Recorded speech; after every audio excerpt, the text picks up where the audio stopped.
Isihlobo esithandekayo siyabonga leli thuba ukuthi sibe ndawonye ezigabeni eziningi ezitshiyeneyo ikakhulu sikhangele isikhathi esephasika.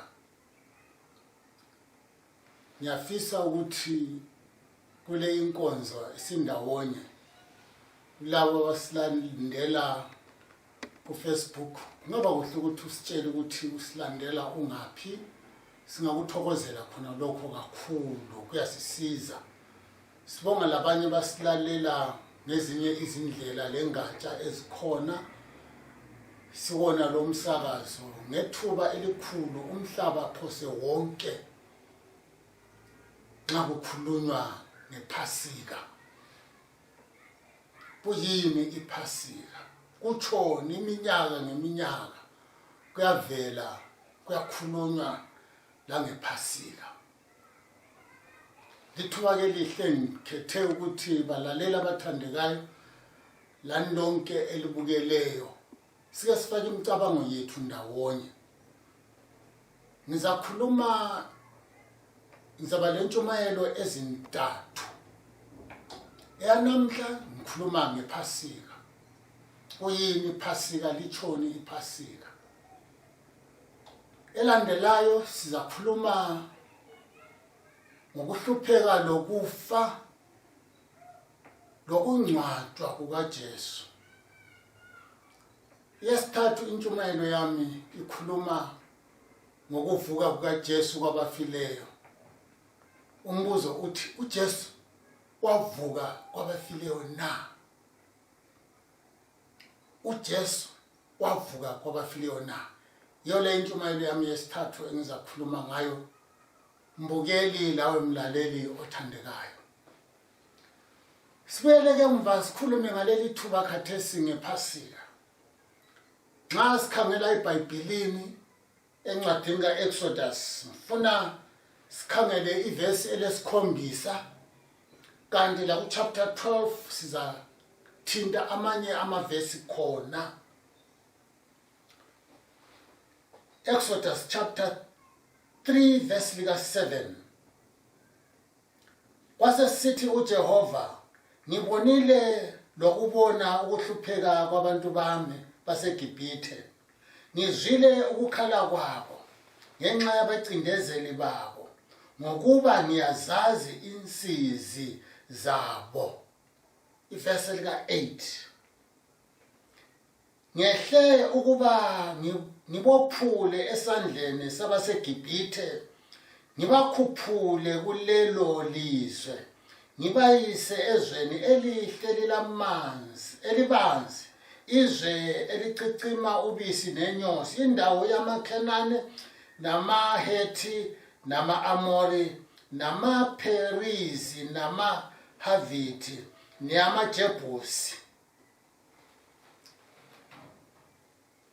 Lapha sihlangana labantwana baka-Israyeli bese Gibhithe bese Egypt. Ngenxa yenhlupho ezithile okwenza basuke ezweni lakibo bahlala e-Egypt for 430 years bese Egypt. Behlezi begqilaziwe bese Egypt. Besebenza njengezigqili bengikhona ngale e-Egypt iminyaka yonke leyo. Kuthi ukuthi isigaba esithile silabantu abanengi abazalelwa khonale bafela khonale generation after generation until after 430 years. uNkulunkulu wasekhetha ukukhuluma lo Mose eluse izimvu ezikayisezala. uMose wabona isihlahla sivutha umlilo, wasondela kuso, wamangala ukuthi siyavutha umlilo kodwa akasithi.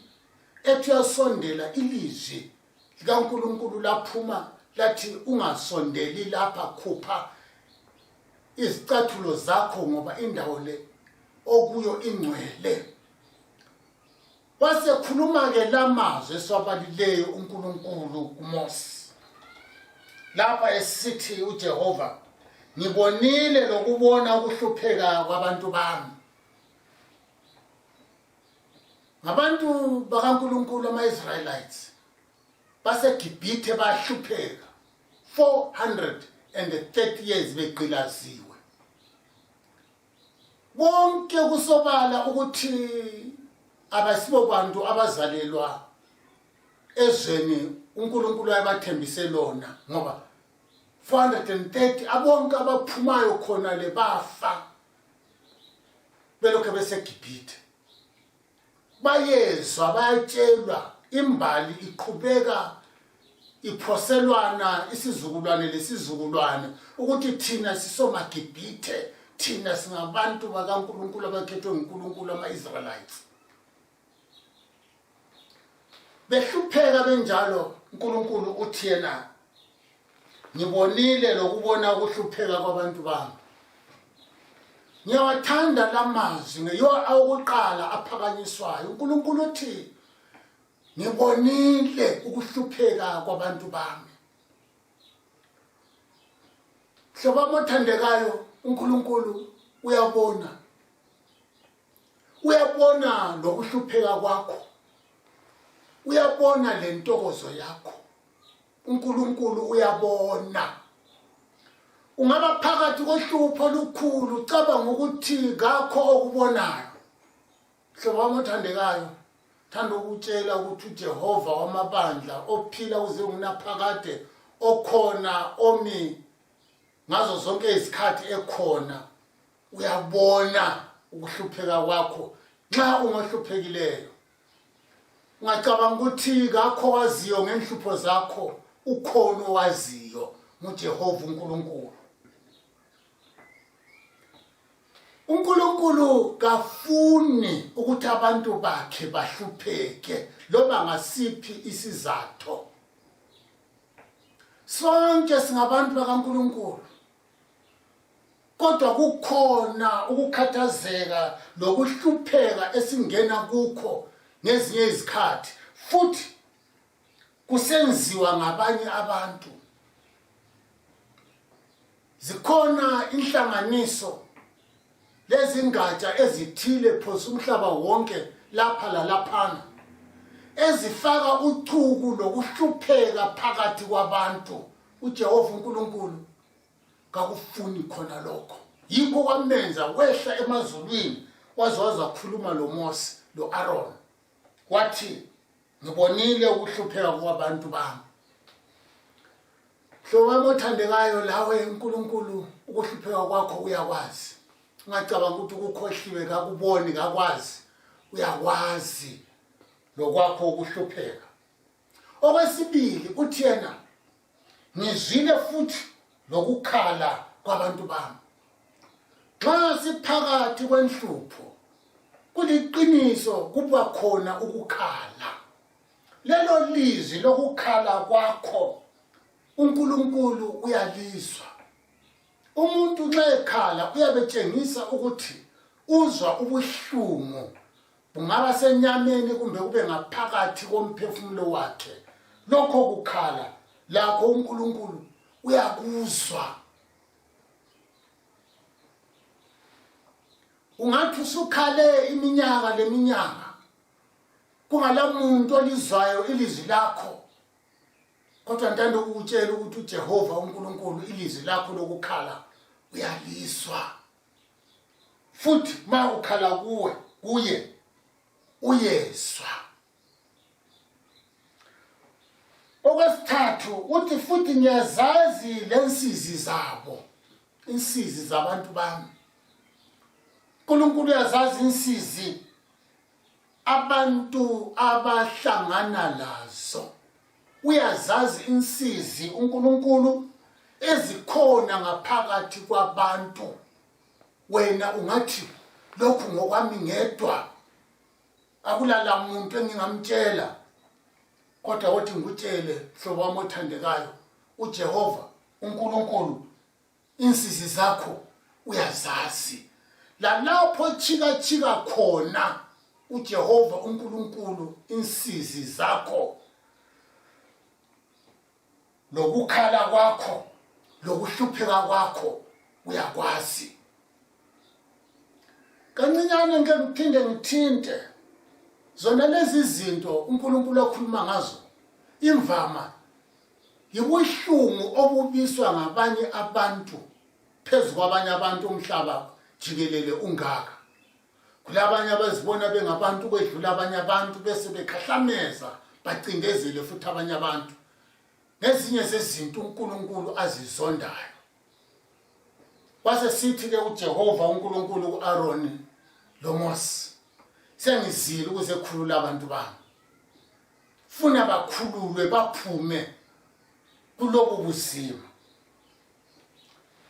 Lawe kungaba khona ochika khona lapho obotshwe khona. Ungaba ngumuntu obotshwe esigabeni sempilo eyakomoya. uNkulunkulu ukhona lawe ukuthi akukhulule kuzo zonke lezi inhlupho lobuzima lokukhala ongabe uhlangana lawo.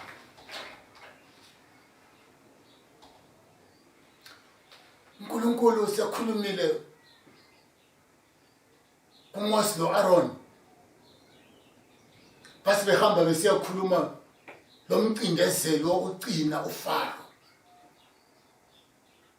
Bayakhuluma lo Faro ukuthi hey thina sesiphuma sesihamba sesiphuma kuleli lizwe lokugqilazwa sesikhetha ukubuyela ezweni lakithi leKenani. uFaro wafaka imigoqo eminengi kakhulu engeke ngiyibalise ngalesi sikhathi. Kodwa ke phezu kwakho konke kucinene uFaro elokhu esala.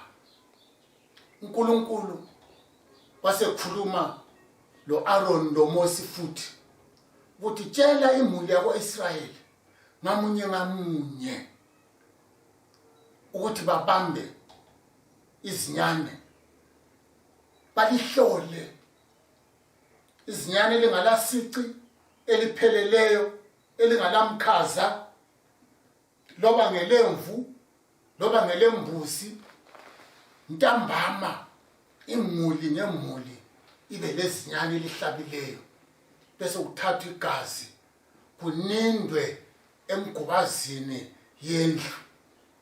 Ngoba uNkulunkulu uthi ngizothumela ingilosi yokufa ebusuku. Ngifuna engizafica khona kungalagazi ngibulale wonke amazibulo aleyo mizi. Balalela abantwana bakaIsrayeli ngamunye imuli ngemuli. Bathatha amazinyane kwahlatshwa kwathatha igazi lanindwa emgubazini yendlu. Inyama kwathiwa bayidle kwathiwa bangayipheki kodwa kwathiwa bayose. Kwathiwa bayidle bayiqede ma bengayiqedanga bangayichisa njalo bangephuli ithambo bangahlafuna amathambo bakeze amakheza. Inkosi yathi ngoba ngalobu busuku ngiza kwedlula indlu ngendlu. Vumani ngeboleke igama elisetshenzisiweyo lapha elithi Passover. Uthi yena ngokulandela esilungwini uthi indlu lendlu engizafika khona ngifice igazi I will pass over.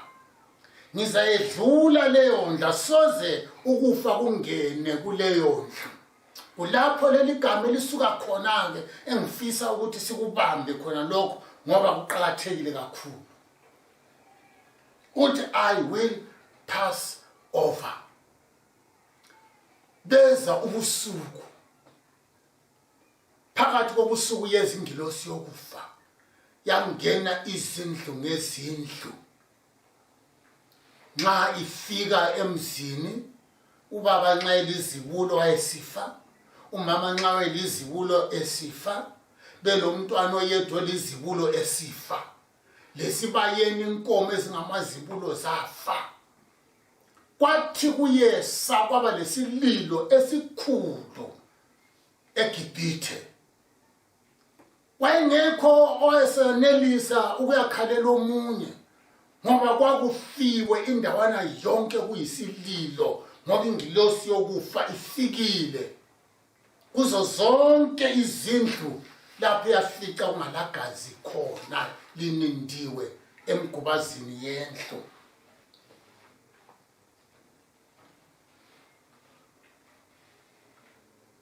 uFaro wathi ekubona lokho wahle wasukuma masinyane waya kuMoses lo-Aaron wathi phumanini lihambe liyemkhonza uJehova uNkulunkulu wenu ngendlela leyo ekade likhethe ukuthi limkhonze ngayo. Yiyo indlela abaphuma ngayo. Jehova uNkulunkulu wasesithi lolu suku ngifisa lihlale lilukhumbula lilunanzelela elikhululwe ngalo eGibhithe lapho engingabisanga engavumanga kwaba lokufa phakathi kwemizi yenu. Ngifuna lolu suku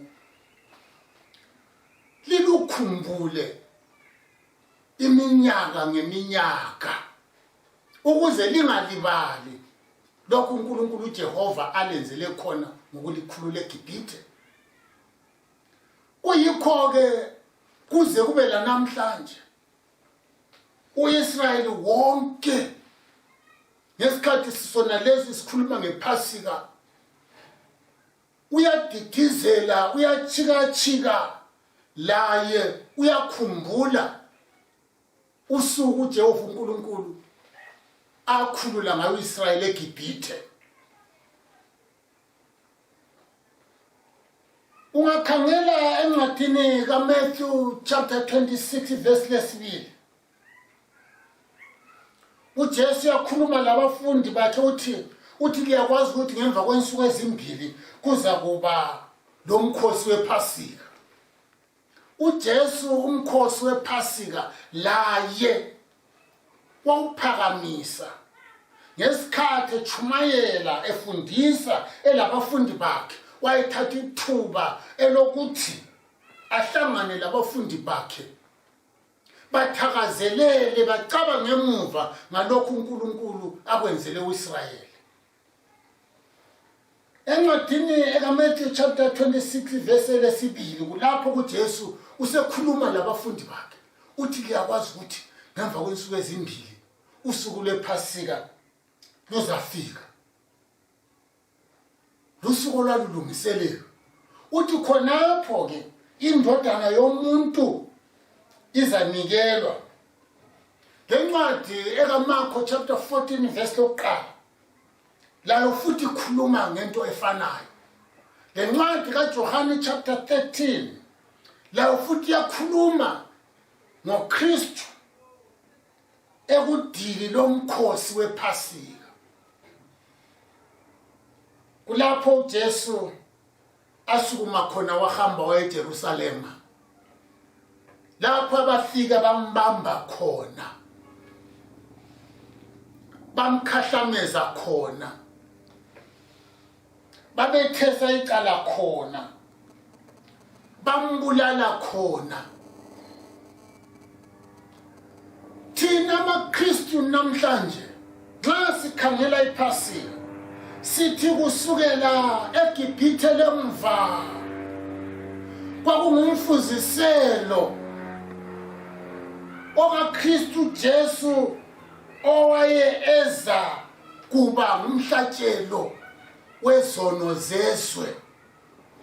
Sithi kwakungumfuziselo okaJesu Kristu owanikelwa ngenxa yokona kwethu, owanikelwa ukuthi ngegazi lakhe sihlanjululwe kukho konke okungalungi. So nxa sikhuluma ngePhasika sikhuluma ngomJuda ecabanga ukukhululwa kwabeGibhithe. kanti kithi amaKristu kuyedlula kuze kufike esigabeni leso sokuthi kulapho lathi esaphiwa khona iwundlu lethu ukuthi lihlatshwe libe umhlatshelo wethu lifele izono zethu. Thina namhlanje sithi uKristu siyamamukela empilweni yakhe. Lo msebenzi asenzela wona esiphambanweni siyawamukela kungathi yikucoba igazi lakhe empilweni yethu ukuthi singabhubhi lokubhubha kodwa sibe lokuphila okungapheliyo.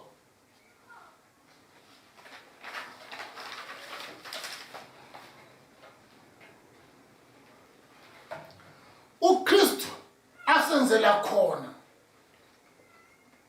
ngokufa simbona njengoba ngitshilo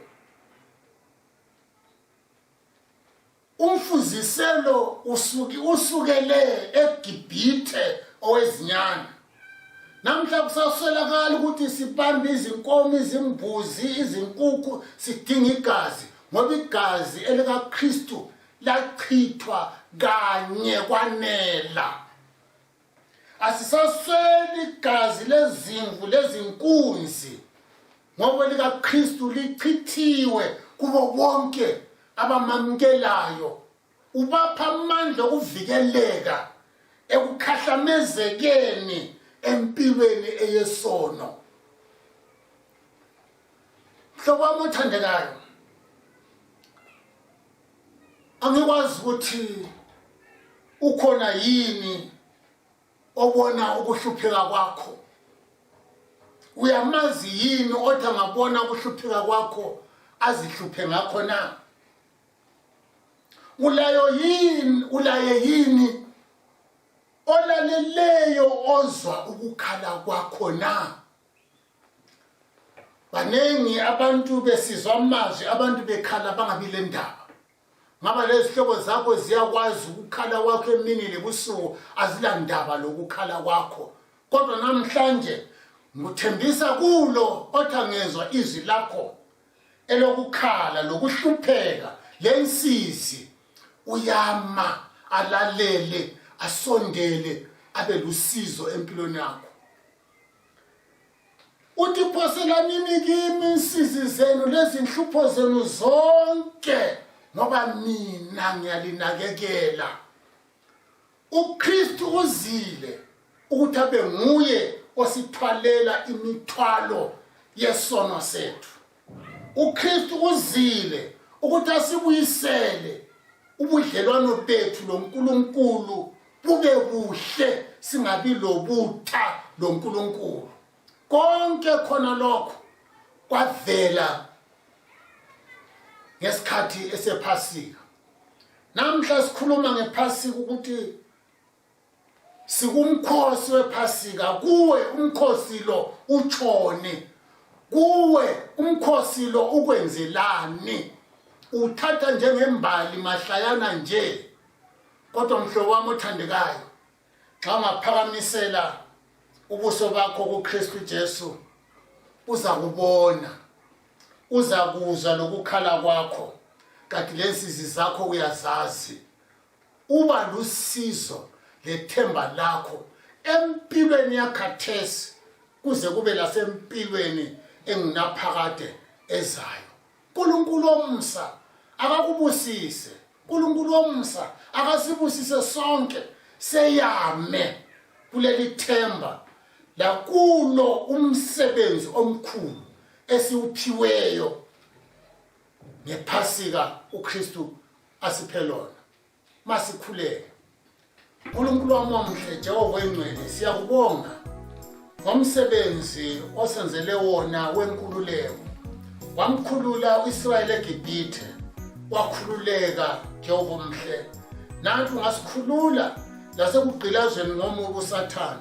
uNkulunkulu wami, ubudlelwano bethu lawe bube buhle buphile, sazane lawe Nkosi kuze kuye kuthi ugcineni kwempilo yethu. Thixo namandla wonke, sibe lobuhlobo lawe, sihlale lawe ngunaphakade yonke.